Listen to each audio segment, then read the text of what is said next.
Previously on Alan Wake, Alice has been kidnapped. Alan, please help me. Alice? You'll do exactly what I say if you ever want to see your wife again. I can't tell anyone except my agent Barry. Damn it, Barry, they'll kill her! You're my best friend, and I'm worried that you're not right in the head. The ransom is a manuscript I supposedly wrote that's coming true before my eyes. It happened just the way it was on that page. So dark. I have found only a few scattered pages. I want the entire manuscript. The deadline is in 2 days. I found Mr. Wake's pages. Good girl.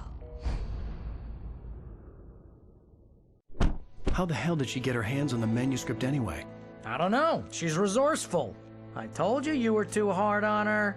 Listen, I found out all sorts of interesting stuff while I was digging around. Yeah. Mr. Wake, it's Sheriff Breaker. We have an FBI agent here, Agent Nightingale. FBI? He's anxious to see you. You'd better come to the station. Okay, I'll be right over, Sheriff. Let's make this quick, huh? Help you folks? Name's Randolph. I'm the manager. We're looking for Rose. Works as a waitress down at the diner. Rose, sure. Nice girl. Who wants to know? I'm Alan Wake. The writer, huh? I heard on the radio you were visiting. Well, I'll show you her trailer. That Rose, she's a nice girl. Always pays her rent on time. As a writer, when I'm working on a story, I do like a bit of a guiding structure for it. I mean, there are obviously very different story structures out there. You know, your basic three-act structure, hero's journey, and all. And I kind of use some of these as a reminder to myself that whenever I kind of run into a problem in the story, then I glance back at these structures if there is any help to be offered. Couldn't find a single thing he wrote. Zane was heavily into diving, so much so that the place came to be called Diver's Isle. But the volcano under the lake erupted in 1970, and Zane went down with the island. Yeah, how about that? It was there in the morning, as if it had fallen from the sky. But it would take a tornado to lift something like that. We're damn lucky it didn't crush any of the trailers.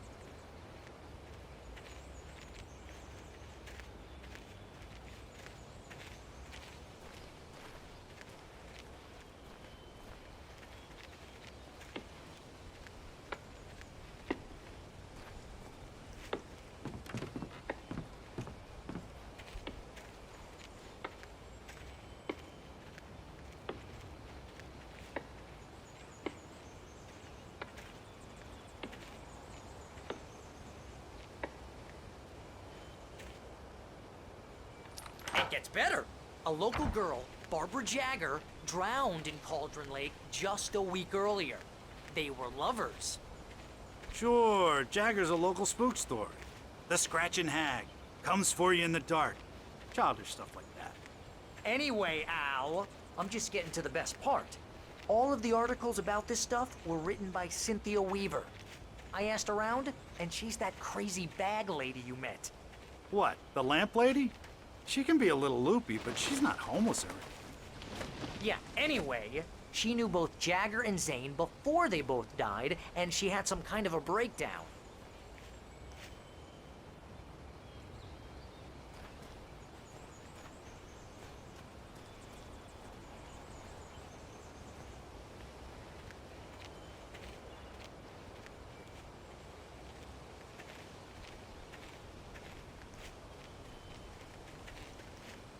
Well, mister, this here's Rose's trailer.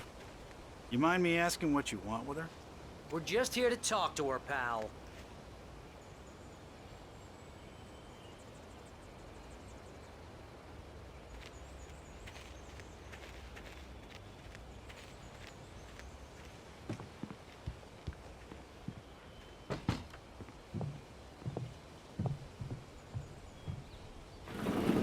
Welcome to...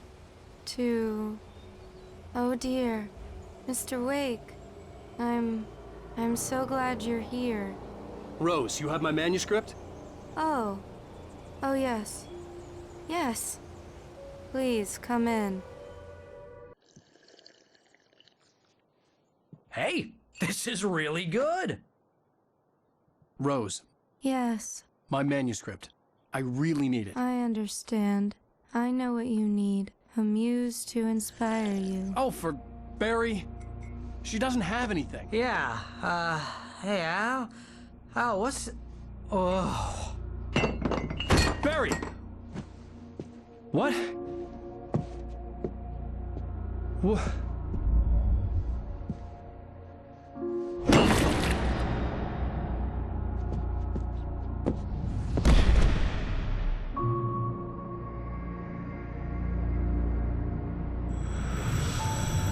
It's coming for you, hiding in my barber's skin. I'm too weak to stop it. You must turn the lights on. I promised I'd come visit you and your lovely wife. You must finish what you started. I insist. You must turn the lights on. Turn the light on. Back to work, boy.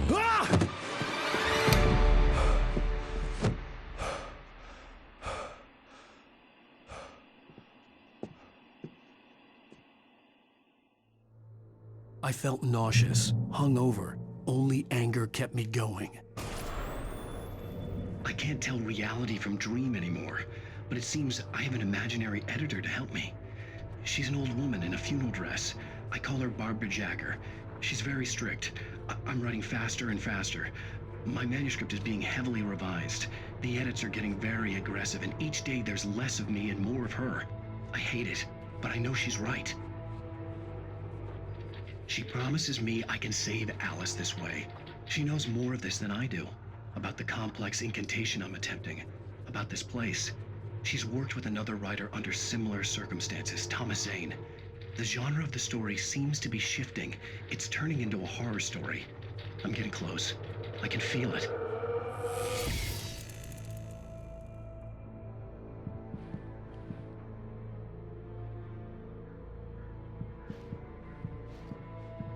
Rose took a day from me. I had less than 12 hours left to meet the kidnapper. All I could do was get Barry into the car, work something out once I got on the road.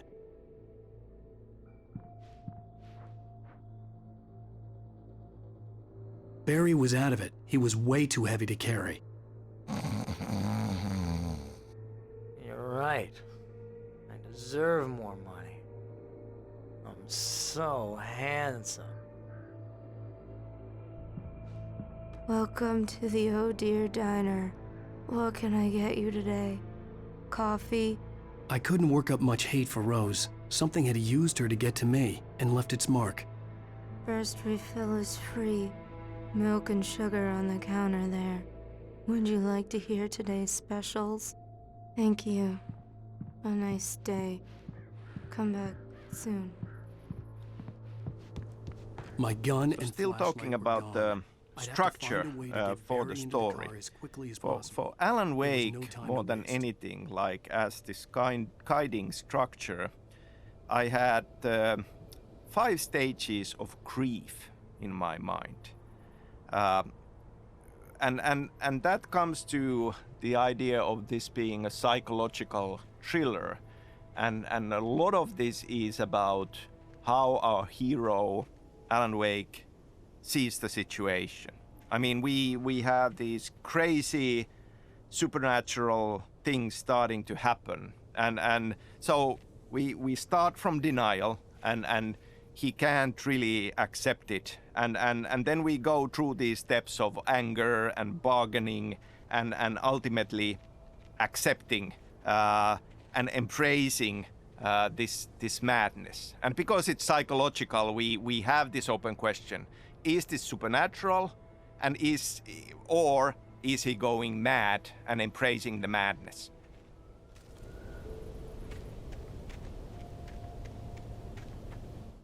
Mr. Randolph liked Rose. That little smile she had. How she was still sweet when life had tried so hard to make her bitter. It wasn't any of his business what she did in her trailer. But those strangers, the writer and his smart-ass sidekick, looked like trouble. And they'd been in there for hours, way past her normal bedtime. He reached for the phone and called the sheriff's station.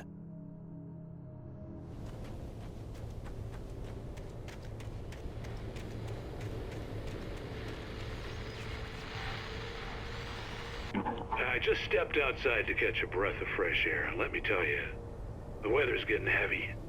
Nights like this make me especially glad I'm here talking to you and not home in bed. Once the weather takes a turn like this, I can't sleep at all. It's all tangled bed sheets and dark thoughts, punctuated by the occasional plunge into nightmare. Is it just me? Well, perhaps it is. But I hope I can make the night a little bit easier to get through. Caller, you're on KBF FM. Hey, Pat, it's Walt Snyder. What's on your mind, Walt? Well, I am the way you are, but, well, I can't sleep either, you know? I just been staring out the window here, trying to make sense of it all, but, I ain't been drinking either, you know? I just... Well, you sound like a man with a problem, Walt. I had a, argument with Danny. You know Danny, and, then I got in trouble with the law, you know, and, I'm just, well... I heard something like that, Walt. Yeah, well, you know, Danny's my best friend, and, they let me out on bail today. And now I'm just alone here at the window, you know, waiting. Man, and there's something in the air tonight, man. I was just outside looking up at the sky above our broadcast tower thinking the same thing. What are you waiting for, Walt? I don't know. You know, something's gonna happen. You know, I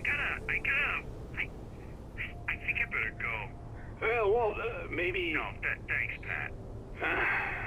Well, good luck to you, Walt. Hang in there. Let's take a little break, folks. This weather's really something else, huh? How can I be sure?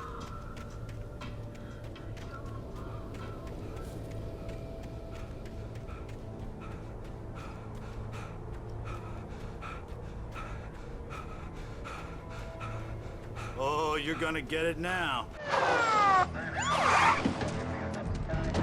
God knows what you've done to that poor girl. This is Agent Nightingale, FBI! Get him up, Hemingway! You're under arrest! You move a muscle, I'll unload right in your goddamn face! Stay right where you are, Slane!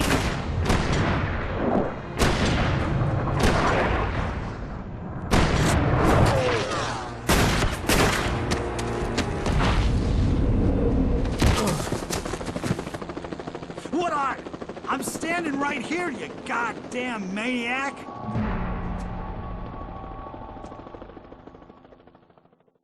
I hated to leave Barry behind, but there was no way I'd miss my appointment with the kidnapper.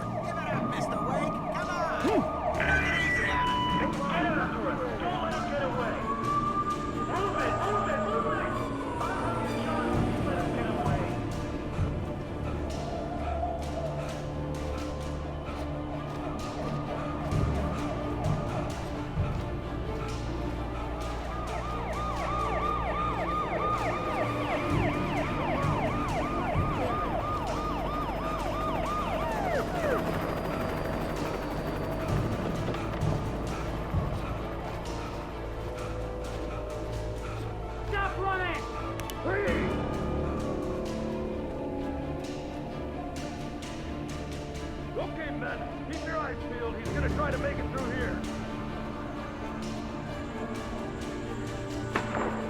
Oh, damn. Man, now! I'm down there! He's on the way! Guys, I'm up! God damn it, where'd he go?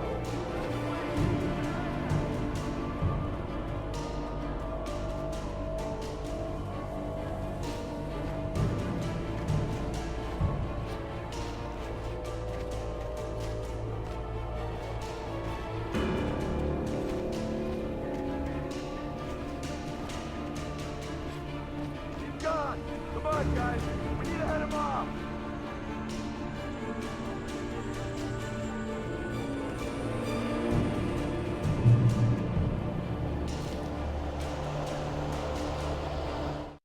For decades, the darkness that wore Barbara Jagger's skin slept fitfully in the dark place that was its home and prison. It was hungry and in pain. It dreamed of its nights of glory when the poet's writing had called it from the depths and given it a brief, terrible taste of power and freedom. The rock stars had stirred it from the deep sleep the poet had sunk it back to in the end.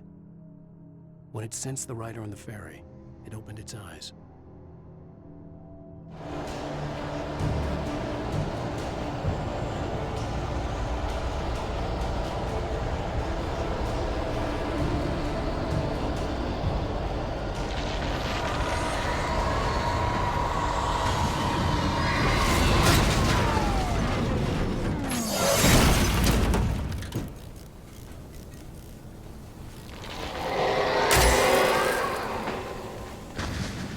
Come in, Agent Nightingale. This is Sheriff Breaker. Over. Nightingale, over. What on earth is going on? My deputies tell me you fired at Wake, and he didn't have a gun. You almost hit a civilian instead. Over. Sheriff, Wake's running. I'm giving chase. I don't have time for this. Well, make the time. You can't just go shooting at people in my town. Over. I'm a federal agent pursuing a fugitive. You want to discuss my methods, Sheriff? Make an appointment. Over. You stay right where you are, Agent Nightingale. I'm on my way. Out. The suspect was last sighted running along the gorge that leads westward from the trailer park. All units are advised that the suspect may be armed. Approach with caution. James out.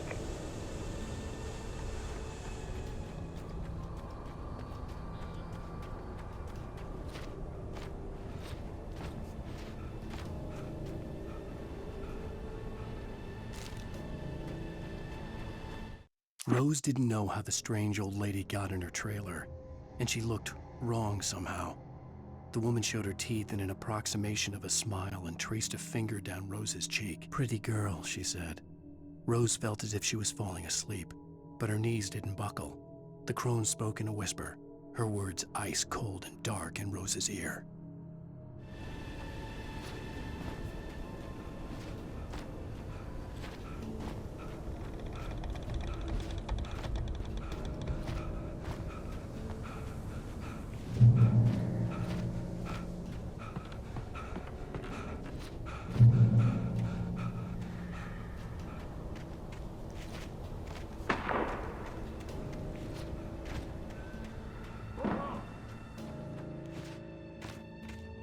Search the area.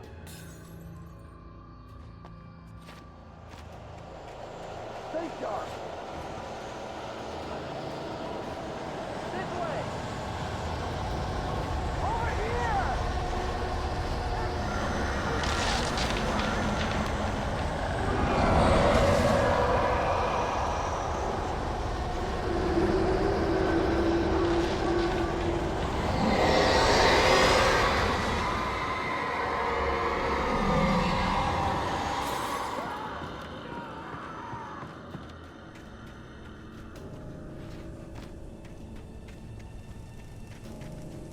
This horror was everywhere I went, circling me.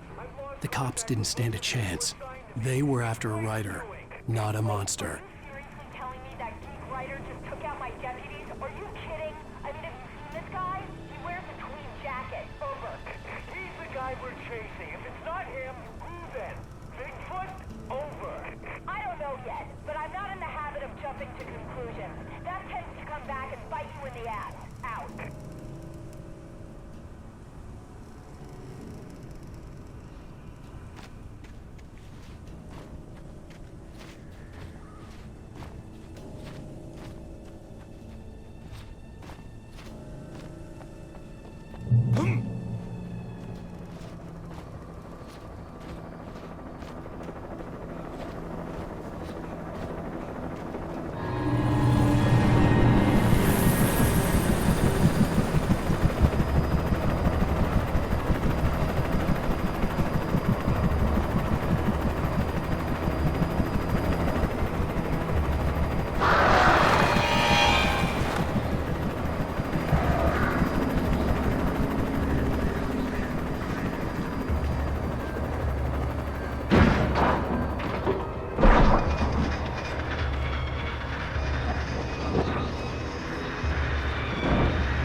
Mulligan, Thornton, come in. Over.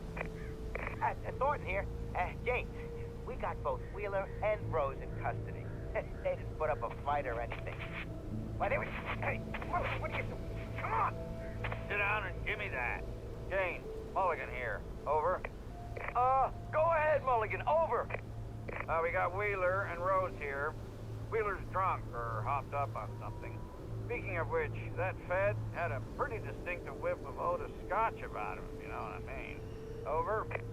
I don't have anything on that, Deputy Mulligan. Over. Well, whatever. Anyway, Rose is just being plain weird here. You better get Doc in to take a look at both. Over. Gotcha. You better get them here quickly. The, Fed's gonna want to interview Wheeler. Over. Oh, yeah, I bet he does. Looks like they have a lot in common. Mulligan out.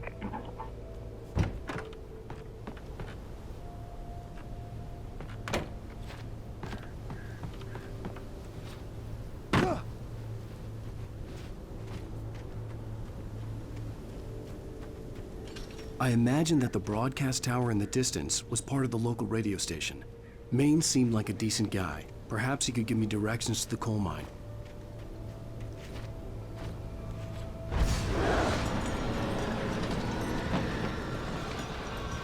Unnatural shadows clung to the gate. The darkness that was after me was trying to stop me. I wouldn't get through without a fight.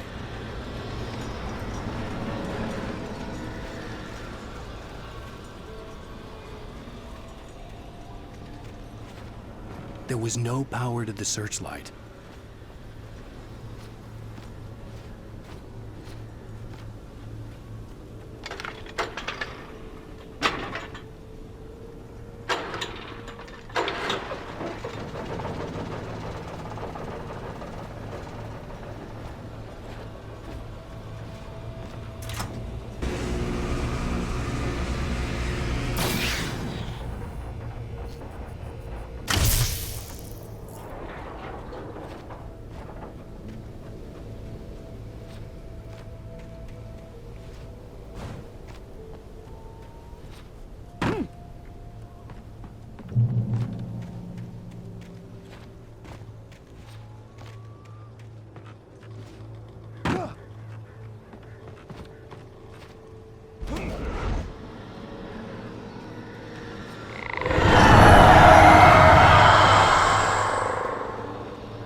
It took me a moment. So Alan Wake is a psychological thriller, and we are on this journey into Alan Wake's mind. And if we think about psycho thrillers, you know, there is always that question on, is this true? Is this really happening? Or is this part of the madness? And if it's madness, is nothing true? But obviously we are on this journey together with Wake, and he becomes to believe in it. And so must we, because otherwise the things that we are fighting for are not really there.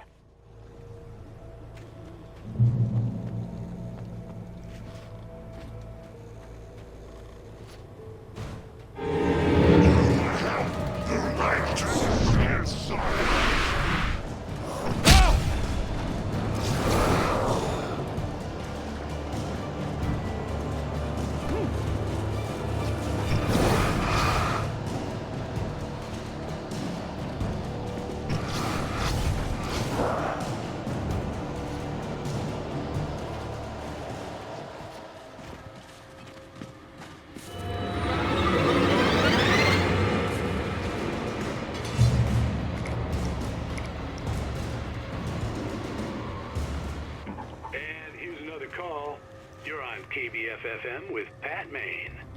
It's Milt Peabody, Pat. What's on your mind, Milt? Well, I live near the trailer park, Pat, and there's a big ruckus going on over there. Well, that's just up the road from me, too. What's going on, do you know? I don't know, but there's a bunch of police cars there, lots of sirens, a helicopter buzzing around, and I think I heard some gunshots. gunshots. Yes, sir, like from a pistol. So can you find out what's going on?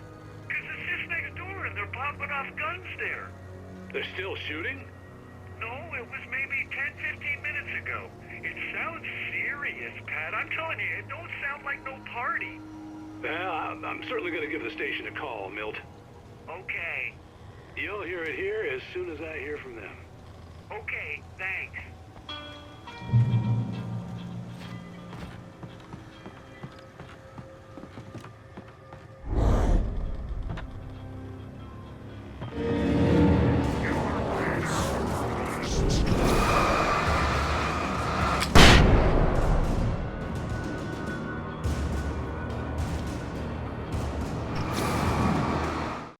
Touched by the dark presence, Rose was lost in a dreamland where everything was drawn in black and gray crayons. The old lady had promised her that all her wishes would come true. She would be Alan Wake's muse. She was smiling so hard it hurt her face. She crushed a bottle full of sleeping pills into the coffee. Deep down inside, she was screaming in terror.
I hope Maine could lend me a car to get to the coal mine.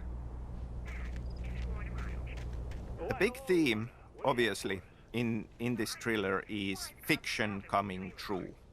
And a lot of effort from our part writing this was to think about what does that mean and what are the limits. Obviously, if we would have given Alan Wake godlike powers to just change reality on a whim, there would not have been much stakes in this.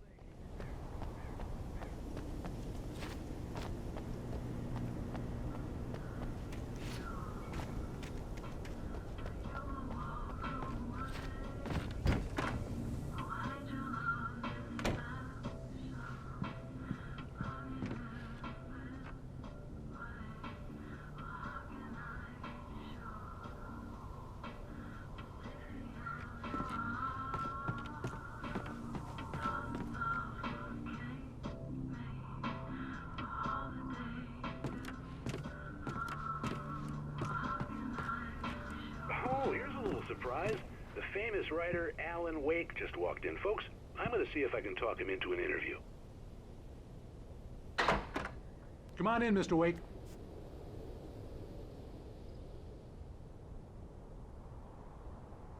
It looks like Mr. Wake is going to need a moment before we can talk, so let me give you a little background while he prepares himself. You've all heard the name, of course. Alan Wake is the author of a very successful series of Alex Casey crime novels. He's changed gears, though. is now working on a horror story.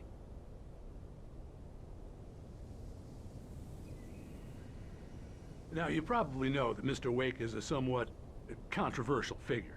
He had a few ugly encounters with the paparazzi in recent years, although, speaking for myself, it's hard to blame him for that.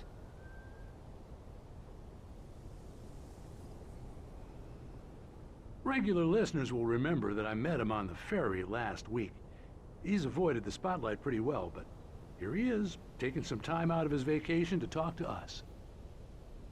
How can I be sure you'll walk away? Oh, I'm so glad you could find the time to do this, Mr. Wake. Nowhere to run now, Dan Brown. You back away from me. Don't hurt her. Whoa, everyone calm down. Put the gun down. We're all friends here, right? Cool your jets, Nightingale. We got him. Judas Priest! What the hell's the matter with you? There's a civilian in there.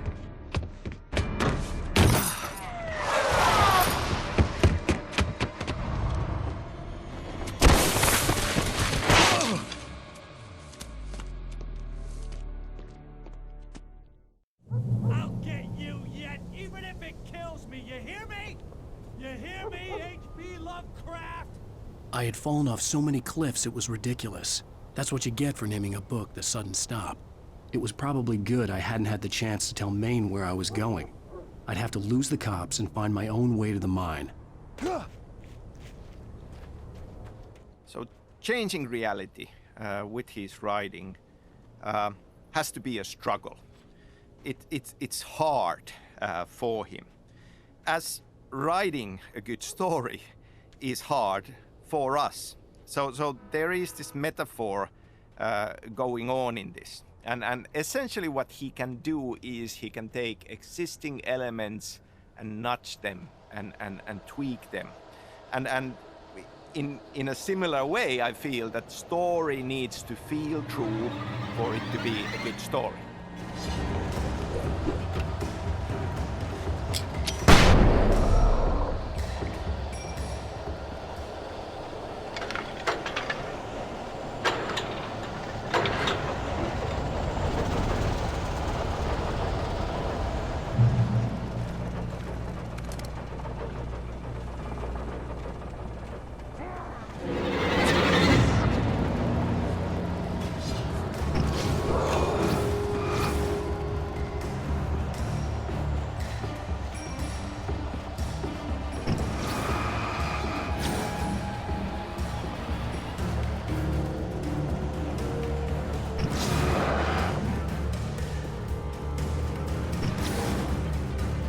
There was no sensible reason for the power company work lights to be here.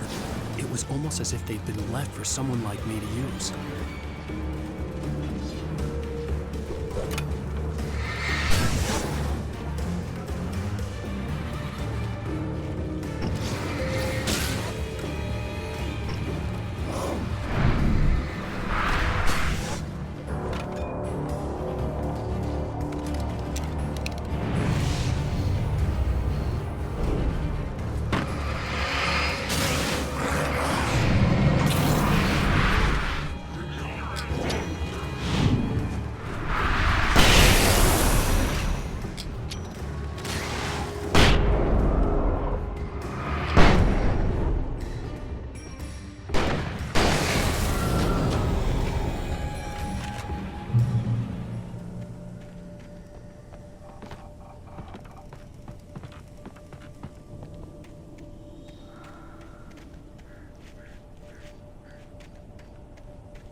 The bulldozer's engine roared to life. Mud and rocks flew as it fought for traction. It crashed through the concrete wall and landed heavily in the yard. If it were an animal, it would have shaken its head after the impact, fixed its eyes on me, and charged. Of course, it had no head nor eyes. Shadows crawled on its form, twisting it into a monster. Then, it came for me.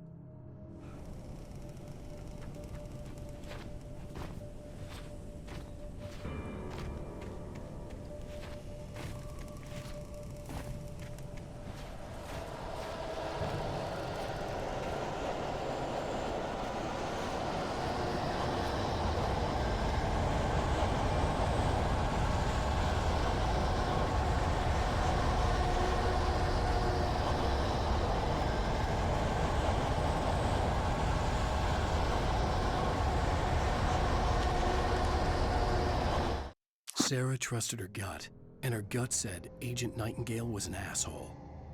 He felt wrong, and it wasn't just the smell of stale booze.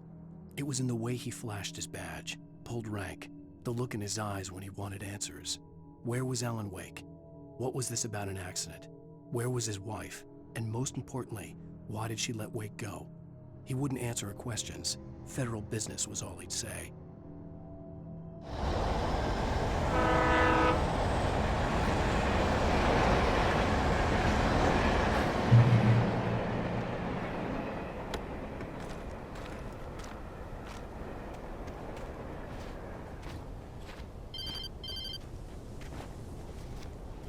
Hello? The most stubborn man I've ever met.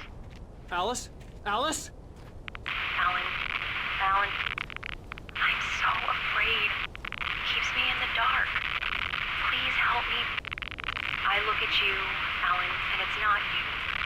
Something else. Looking out from behind your eyes. Alice, I'm here. I'm so alone here. It's all gonna go to hell. You need to be careful. Cooperate. The connection had been terrible, but that wasn't the only thing that hadn't been right with the call. She sounded wrong somehow, but she had called me.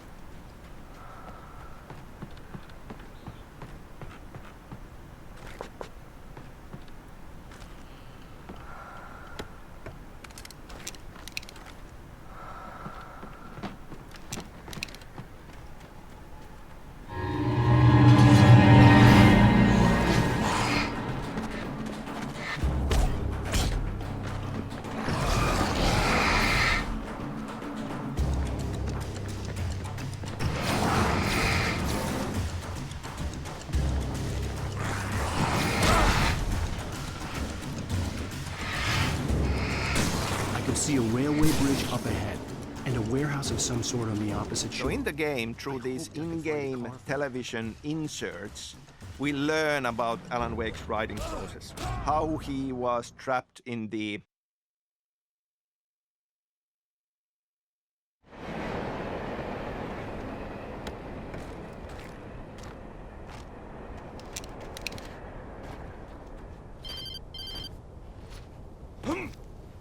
Hello?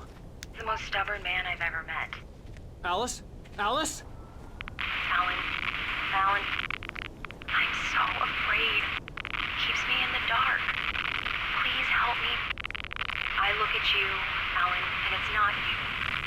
Something else. Looking out from behind your eyes. Alice, I'm here. I'm so alone here.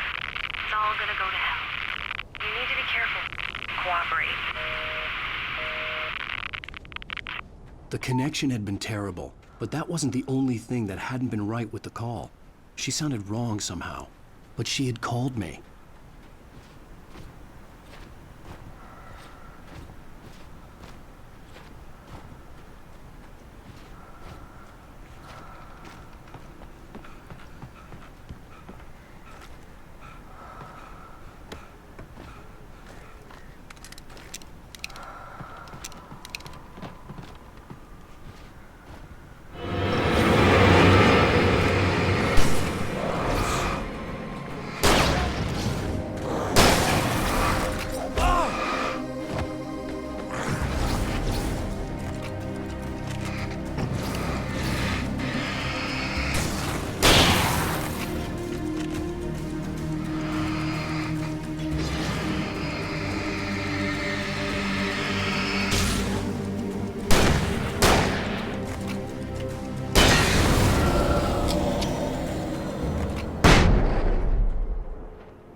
pipe wrenched itself loose from the bridge's steel framework.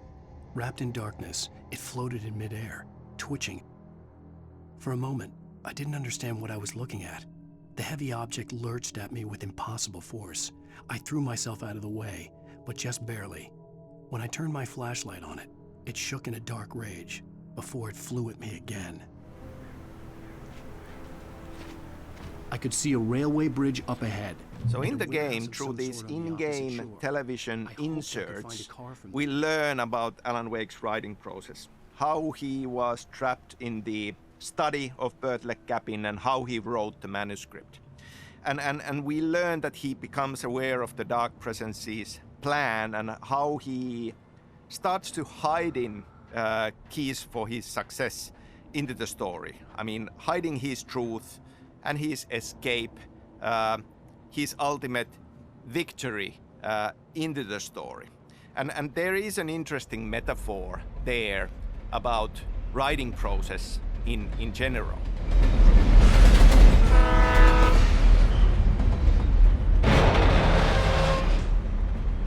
The darkness that was pursuing me was growing stronger, and it was taking...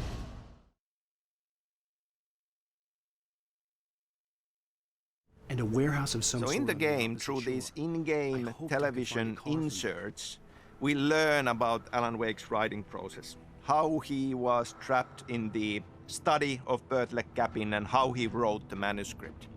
And we learn that he becomes aware of the Dark Presence's plan and how he starts to hide in keys for his success into the story. I mean, hiding his truth and his escape, his ultimate victory into the story.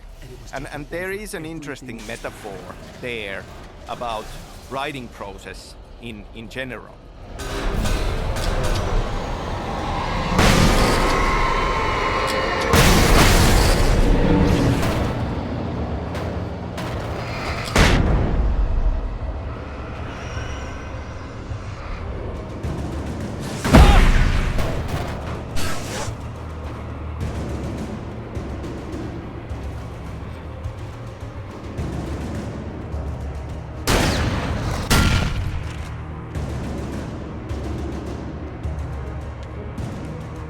I slammed the door shut right in his smug face. He pleaded for me to open the door. True to form, the asshole actually thought I would obey. I had no sympathy left, no guilt either, not for him. I took a moment to savor the scream. I bet I had a smile on my face. It was all that I had time for. The Dark Presence was inside the lodge with me.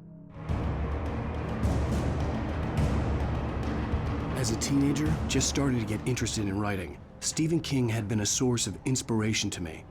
I thought about all the inanimate objects that had come to life in his books. No one is safe in a good horror story. Certainly not the protagonist. That's what makes them fun. This was anything but. The darkness could possess anything, and it was getting closer.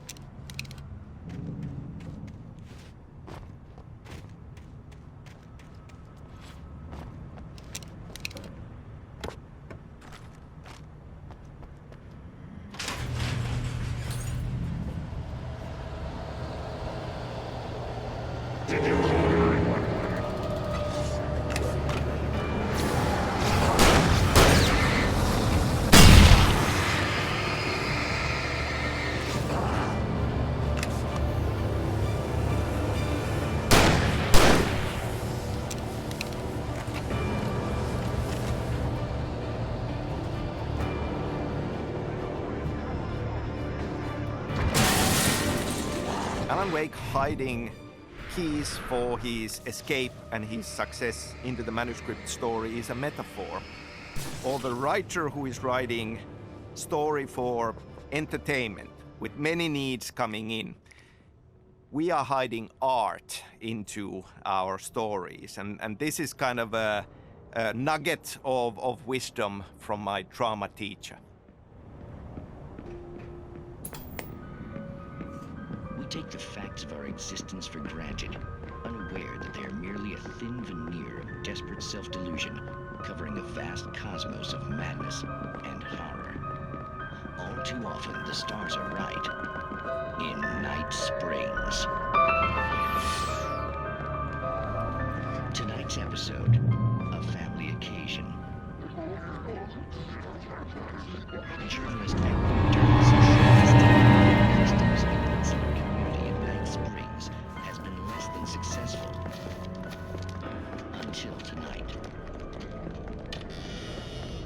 Well, I'm glad you changed your minds about this. Ancient customs, local mythology. My editor loves this kind of stuff. Well, Mr. Derleth, we don't want to feel like we're on exhibition. But you have demonstrated the seriousness of your intent. Oh, I am serious. Really, just do your thing. I'll stay out of your way and observe. Actually, I thought you could assist us. I'm afraid we are a man short. It would provide you with an intimate perspective. Could I really? Of course, Mr. Derleth. Well, I guess that's the least I... What would I have to do? Oh, here. Let me show you with a kiss.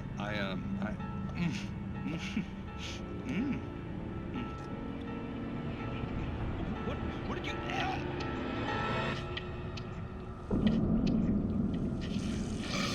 Oh, Mr. Derleth, you have well pleased Nixie Perka, the dweller in flesh. Your body shall host 1,000 young, and all shall be glory.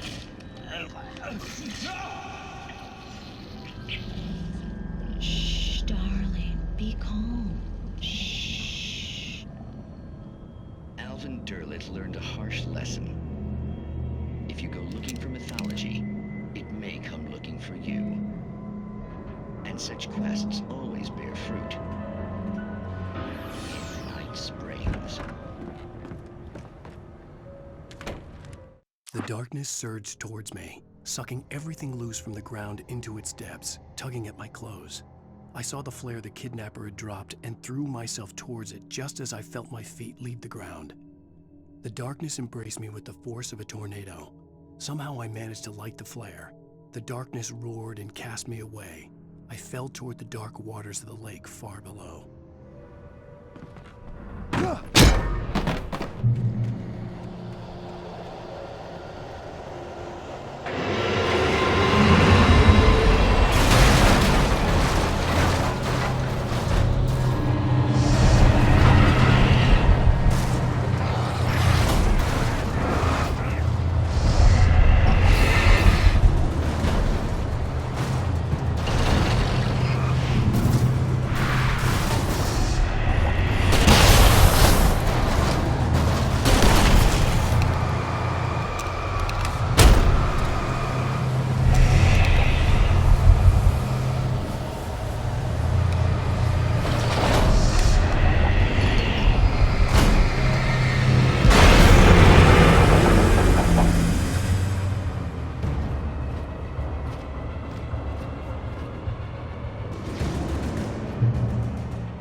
I had never been this glad to see the sunrise.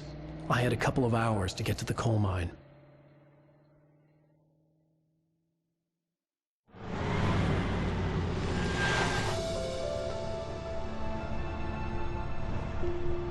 The coal mine wasn't far now.